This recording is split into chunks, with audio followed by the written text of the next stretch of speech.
झांसी के मोठ में 2024 लोकसभा चुनाव के इंडिया गठबंधन प्रत्याशी के कार्यालय का शुभारंभ किया गया।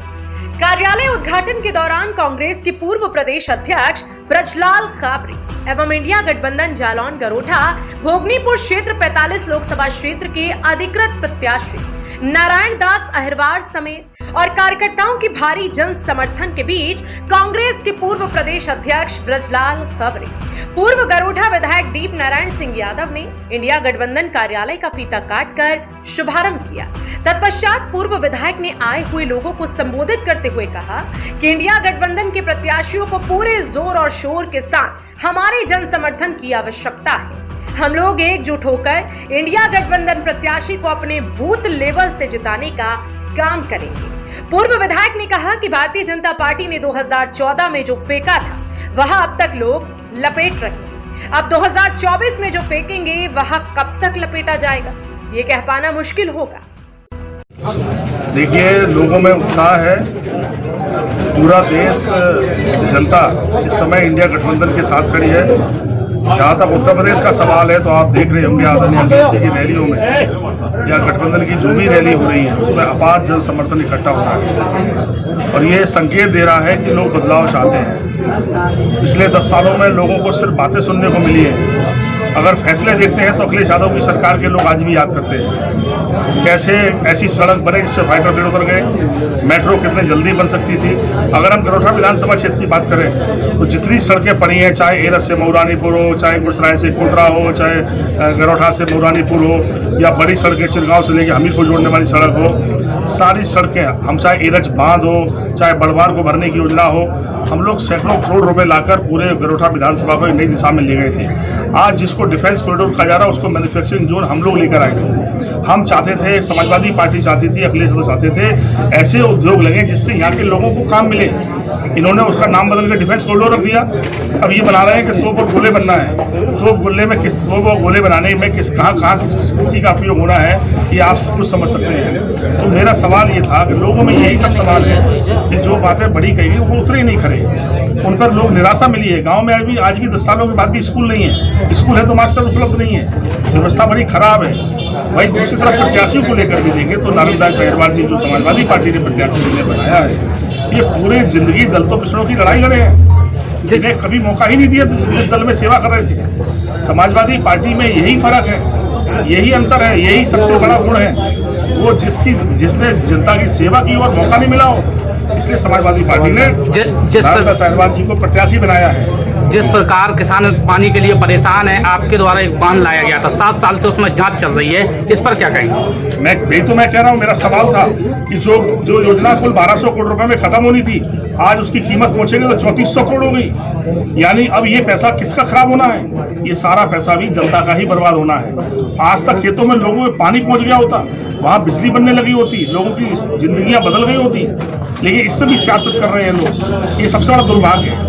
जिन बातों को लेकर वो जीते थे, मैंने कहा ना कि कभी कभी हालात ऐसे बनते हैं कि हालातों की वजह से जो लोग नहीं बनते वो भी बन जाते हैं। मैंने कहा कि अभी कांग्रेस के साथियों से हमने कहा कांग्रेस पार्टी आज हमारे साथ खड़ी है। पहला चुनाव हम 2007 में लड़े, हम 60,000 वोट पाए, कांग्रेस पार्टी 45,000 वोट पाई, लेकिन बीजेपी कुल 17,000 वोट पाई।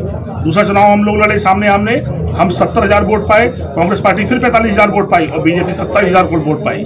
जब कांग्रेस पार्टी का वोट जब अलायंस हो गया, वो वोट कन्वर्ट हो गया था। मैंने आज यही अपील की कि महाराज समथर की सच्ची श्रद्धांजलि ये होगी, आप अपना वोट वापस मना लो उनकी श्रद्धांजलि पर, तो बीजेपी बहुत पीछे चली जाएगी गरोठा विधानसभा क्षेत्र में और हम लोग एक मजबूत विकल्प देकर नारायण दास अहिरवार जी को पार्लियामेंट का रास्ता दिखा देंगे। झांसी में जिस प्रकार इंडिया गठबंधन के प्रत्याशी को लगातार समर्थन मिल रहा है, यहाँ कैसा देखने को मिला? मैंने कहा पूरे उत्तर प्रदेश में मिल रहा है। हमने गठबंधन दिलों से किया है। हमने ये नहीं देखा किसके पास कितना वोट है, बल्कि हम लोगों ने दिल दिमाग साफ करके अखिलेश यादव की इसकी प्रशंसा विरोधी भी करते हैं। वो जिसके साथ जब अलायंस में गए बड़ा दिल बना के गए, अपना कर गए और उसके लिए सब कुछ करने को तैयार हो गए। पिछली बार भी हम जब कांग्रेस से गठबंधन किए 125 सीटें 60 सीटों पर समझौता होना था। हम बहुजन समाज पार्टी के साथ भी समझौते में आदरणीय अखिलेश जी जाते हैं, तो वो बड़ी सीटें जिन पर आसानी से समीकरण था वो बहुजन समाज पार्टी मांग लेती है तो उसको देते हैं और 10 MP उनके जीतते हैं, हम 5 जीत के रह जाते हैं। लेकिन हम रिश्ते बनाते और निभाने की कोशिश करते हैं। आज भी हम लोगों ने रिश्ते बनाए हैं, निभाए। आज प्रदीप जैन जी लड़ रहे हैं, उस सीट पर पिछली बार समाजवादी पार्टी 4 लाख से अधिक वोट पाई थी। लेकिन हमने अलायंस दल को दी है जो 80,000 वोट पाए थे और पूरा दिल दिमाग साफ करके प्रदीप जैन के साथ खड़ी है। अब तो पूरे अलायंस के साथ जनता खड़ी है, जनता लड़ रही है, संविधान बचाना चाहते हैं लोग।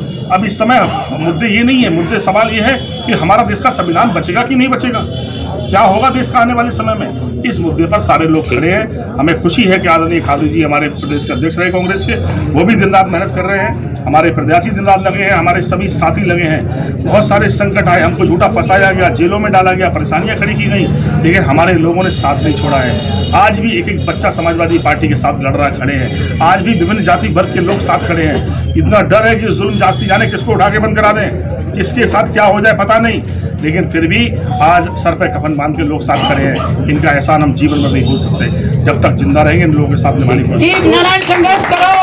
मीडिया से मुखातिब होते हुए पूर्व प्रदेश अध्यक्ष कांग्रेस ब्रजलाल काबरी ने कहा कि भारतीय जनता पार्टी जब से सरकार में आई है सिर्फ झूठ बोल रही है और झूठ बोलने पर कोई टैक्स नहीं लगता है।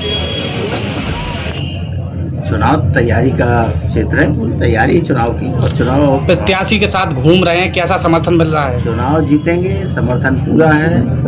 इस सरकार को उखाड़ के फेंकने का जो संकल्प जनता ने लिया है वो पूरा होता नजर आ रहा है। जगह जगह जहाँ जा रहे हैं वहाँ पर केवल और केवल इंडिया गठबंधन, भारतीय जनता पार्टी को तो किनारे करने का मौका मिला है तो कर देंगे, निश्चित करेंगे।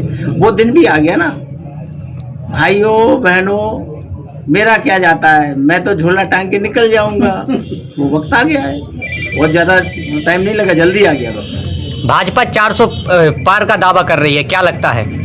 तो हमेशा जब से भाजपा सरकार में आई या कुछ रही है तब से झूठ बोल रही है। 400 पार कहें कि 500 पार करें, जितना वो कहें वो तो उनका स्वतंत्र है, वो कोई उस पर टैक्स तो देना नहीं है।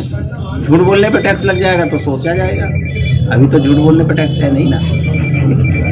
बोलो क्या लगता है इंडिया गठबंधन का कैसा माहौल दिख रहा है और आपके प्रत्याशी का? इंडिया गठबंधन देश में सरकार बनाएगी, उसे कोई रोक नहीं सकता। ठीक है। इंडिया गठबंधन प्रत्याशी नारायण दास अहिरवार ने कहा कि भाजपा सरकार ने झूठ बोलकर बहुत गुमराह किया, अब इनको किनारे करने का समय आ गया है। प्रत्याशी ने कहा कि अब तक मजबूत प्रत्याशी जनता के सामने नहीं गया, इस बार इंडिया गठबंधन ने मुझे मौका दिया है। अब तक भाजपा के प्रत्याशी जनता के बीच नहीं गए, इसलिए मजबूत प्रत्याशी या कमजोर प्रत्याशी कह पाना मुश्किल है, लेकिन इस बार इंडिया गठबंधन ने मुझे मौका दिया है, जिसके चलते जनता के बीच जाकर जनता के बीच ही समस्याओं को सुनूंगा और वैसे भी किसानों की जो समस्याएं हैं उनको मैं हर हाल में इंडिया गठबंधन की सरकार बनने के बाद किसान आयोग का गठन कराऊंगा।